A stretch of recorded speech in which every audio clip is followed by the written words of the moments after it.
Hello, and welcome to episode 3 of the Leadership Dr. SB. First, let me begin by saying thank you so much to all of you who have already subscribed. Thank you for your comments, thank you for your feedback, and your encouragement. It means the world to me as I stepped out into something that was unknown to do this venture that had been laying on my heart for a while. Additionally, I want to remind you, if you have not gotten your free copy of the first 100 days for leaders, please feel free to reach out to me at theleadershipdrsb@gmail.com for your free copy. Again, that's theleadershipdrsb@gmail.com for your free copy. Today, we're going to talk about how to stay steady when the world isn't. Let me ask you something. Have you ever looked up and realized you're not dealing with a problem? You're dealing with a stack of problems. I know we all have. Not one crisis, not two, but a whole pileup. Economic pressures, political turbulence, social tensions, AI disruption, cyber threats, supply chain instability, staffing shortages, burnout, and then on top of all of that, your organization still looks to you and says, "What's the plan?" If you've been leading in that environment, I want you to hear this. You're not failing. You're leading in a new climate. This episode is about a leadership skill nobody was formally trained for. How to stay steady when the world isn't. We're talking polycrisis leadership.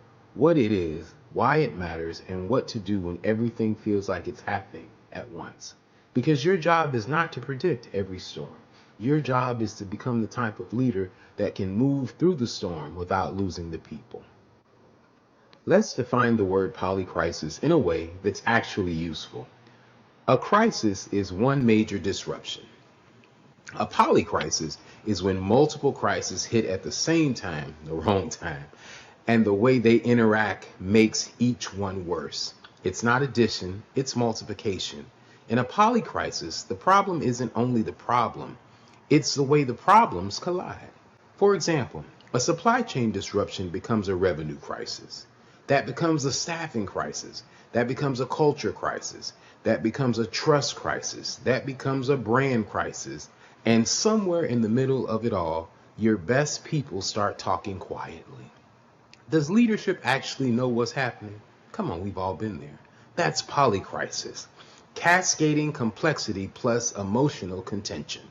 Because in polycrisis, people don't just want solutions, they want signals. They want to know what is true, what is next, and whether leadership is steady. Here's what polycrisis does to leaders. It messes with clarity. Because when everything is urgent, nothing is prioritized. When every meeting is important, your calendar becomes a pit fire. And polycrisis also messes with your identity. Because many of us were trained to believe a real leader always has the answer. But in polycrisis times, pretending certainty doesn't build confidence. It actually reduces trust. People can tell when confidence is performance. In uncertainty, confidence without clarity feels like theater. And when leaders feel pressure, there's a reflex that kicks in. React fast, speak fast, decide fast, move fast, but speed without stability creates drift. And drift is dangerous because drift looks like movement, but it's actually movement without direction. So let me offer a leadership shift today that matters right now. In polycrisis times, stop trying to be the hero. Become the anchor. Anchors don't stop storms. Anchors stop drift. Anchors signal we're not panicking here. And here's the part we don't say loud enough. Leadership is contagious. When you're regulated, you spread regulation. When you're chaotic, you spread chaos. Your emotional tone becomes the emotional temperature of your team. So here's a question I want you to think. What are you spreading? Because your people are reading you. They're reading your voice, your urgency, your patience, your presence. They're reading whether you cancel one-on-ones but keep your status meetings. They are. They're reading whether you show up with clarity or just vibes. And I'm not saying that to shame anybody. I'm saying it to free you. Because if chaos is contagious, then steadiness is contagious too. And steadiness is a practice. Now let's make this practical. I want you to name 3 pressures hitting you at the same time right now. Just name them in your mind. 1, 2, and 3. Now ask yourself, which one is the loudest? And which one is actually the most dangerous? Because polycrisis leadership starts when you learn to separate noise from threat. Some of the loudest problems in your organization are not the most dangerous. They're just the most emotional. They're the most visible ones. They're the ones that generate the most complaints. Leadership is the discipline of not being hypnotized by noise. Leadership is the discipline of saying, I hear that, I respect that, and we're just going to still focus on what stabilizes the system. Now, let me give you a toolkit. Here are 5 leadership principles that make leaders effective in polycrisis times. Not perfect, effective. And as you listen, don't try to apply all 5 at once. Pick one and strengthen it in this week, then build upon the others. Because polycrisis leadership is not a performance, it's conditioning. Practice 1, sense making before decision making. In polycrisis, leaders rush to decisions because uncertainty feels like weakness. But speed without clarity is how you crash. Sense making means you slow down long enough to ask, what's happening? What's changing? What's connected? What assumptions are we making? Don't just collect information, collect interpretation too. Talk to the people closest to the work. Talk to the frontline staff. Talk to customers. Talk to partners. Talk to the quiet ones, the people who are usually right before everyone else catches up. Because in polycrisis, the truth often shows up first at the edges. Here's a sense-making question that you can use immediately. What has changed that we're still managing like it hasn't changed? That question will expose outdated policies, outdated workflows, outdated meeting rhythms, outdated expectations. In polycrisis, reality changes faster than organizational habits. And leadership is the work of updating habits to match reality. In this season, your first job is not to speak, it's to listen with humility. Not performative humility, real humility. The kind that says, help me see what I'm missing. Practice 2, triage like a trauma surgeon. A trauma surgeon doesn't treat everything at once. They ask, what will kill the patient first? That's leadership in polycrisis. You have to decide what threatens the system first. Cash, trust, safety, capacity, continuity. You can't treat everything. And if you try, you will exhaust yourself and your people while saving nothing. Here's a triage framework to think about. What is bleeding now? What is swelling quietly? What is infected and spreading? What is painful but not dangerous? And what is noise? A lot of leaders spend their best energy on painful but not dangerous because it's easier. But polycrisis leadership requires the courage to focus on what is fatal. In chaos, the best leaders don't do more. They do what matters. And prioritizing will disappoint some people. That's part of the job. Temporary disappointment is better than organizational collapse. Practice 3, communicate and trust building cadences. Silence creates rumors, and rumors create fear. So you communicate in a rhythm. Here's what we know. Here's what we don't know. Here's what we're doing next.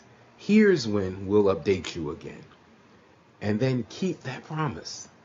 Consistency builds trust even when the messaging is hard. And when you communicate, avoid 2 extremes. Don't overpromise and don't overshare. Overpromising is certainty you don't actually have. Oversharing is dumping complexity without even trying to translate it. Your goal is not to say everything. Your goal is to say what helps people move. Clarity is kindness, especially when the world is loud. Practice 4, build decision guardrails. Polycrisis punishes improvisation without principles. So you establish boundaries that guide action. Guardrails sound like, we will not trade safety for speed. We will protect customers first. We will not burn out our core teams to look productive. We will not sacrifice mission integrity for short-term optics. Guardrails reduce chaos because people can move faster inside a boundary. It also protects you as the leader because without guardrails, you become the bottleneck. Here's a guardrail question to think about. What are we willing to lose? And what are we willing not to lose? Every organization can survive losing something, but there are a few things you can't lose and still remain whole. Name them. Protect them. That's leadership. Practice 5, coalition leadership. Polycrisis is too complex for a lone genius leader. You need a coalition. Cross-functional, diverse perspectives, people who are empowered to act. Because polycrisis leadership isn't a solo sport, it's a good jazz song. You need people who can adjust in real time without waiting for approval on every note. Coalition leadership reduces dependency, it builds resilience, and it helps your organization become a learning system instead of a panic system. Now let's talk about decision making a little bit, because in polycrisis you rarely get perfect information, or all the information for that matter. You get partial data, conflicting signals, and urgent deadlines. So here's a decision model. First, is it a one-way door or a two-way door? One-way doors are decisions hard to undo. Two-way doors decisions are reversible. Two-way door decisions should be made faster and pushed lower. One-way door decisions deserve more caution and more input. Second, name the risk you're accepting. Every decision accepts risk somewhere. Financial risk, reputation risk, capacity risk, trust risk, and great leaders don't eliminate risk. They choose risk on purpose. Third, run the regret test. What will we regret more later, moving too slow or moving too fast? And finally, document the assumptions, because in polycrisis, assumptions expire. Strong leaders don't fear being wrong. They fear being unaware of why they choose what they chose. Documenting assumptions makes learning possible. It lets you adjust without shame. It lets you say, this is what we thought, this is what changed, this is what we learned, this is how we're adjusting. That builds trust.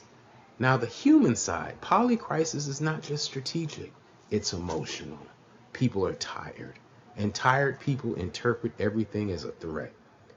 So what do people need from leaders right now? Psychological safety, meaning, fairness. Psychological safety means people can speak truth without punishment. Meaning means people know why the work matters. And fairness means the weight is shared and decisions aren't arbitrary. Because burnout isn't always about volume. Sometimes burnout is about injustice, about always being the one who carries the hidden load. So ask yourself this question: who's carrying the extra weight nobody talks about? Who always gets urgent dropped on them? Who is doing emotional labor that isn't recognized? People can survive pressure. They don't survive feeling disposable. Here's one sentence every leader should use often. Tell me what this feels like from where you sit. That sentence creates partnership, and partnership is oxygen. Now, here's a very tough truth. Your team can't be more regulated than you are. So steadiness is not a personality. It's a practice. Here are 3 steadiness moves. Control your inputs. If you consume chaos all day, you'll lead like chaos. Protect recovery. Polycrisis leadership is endurance leadership. Recovery is infrastructure. And have a truth circle. 2 or 3 people who you can tell you're spiraling, you're avoiding, you're overreacting.